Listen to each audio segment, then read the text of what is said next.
విజయ్ మాట్లాడదామా వద్దా? ఏమైనా అనుకుంటాడేమో.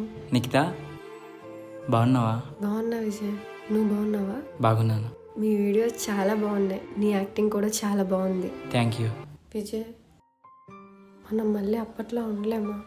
వద్దు నిఖిత, ఇప్పుడు నేను ముందుకు వెళ్ళాల్సిన టైం. మళ్ళీ తప్పటడుగులు వేయలేను. ఈ సృష్టిలో అమ్మ నాన్న ప్రేమ కన్నా ఇంకేది గొప్పది కాదు. అలాంటి ప్రేమను కాదనుకుని నువ్వు వదిలేసావని చావడానికి వెళ్ళాను. అప్పుడే తమ్ముడు అన్న ఒక పిలుపు ఆ రోజు నా చావును ఆపింది. ఈరోజు నేను గెలవడానికి నాకు దారిని చూపిస్తుంది. సారీ విజయ్. సారీ ఎందుకు నిఖిత? నువ్వెందుకు వదిలేసావో నాకు తెలియదా? నీ ఎక్స్ బాయ్ ఫ్రెండ్ బాలు కోసమే కదా. నాకంతా తెలిసింది. నువ్వు చూపించిన ప్రేమ నేను ఎప్పటికీ మర్చిపోలేను నిఖిత. అందుకే చావు దాకా వెళ్ళాను. జాగ్రత్త Nikhita. All the best Vijay. Thank you.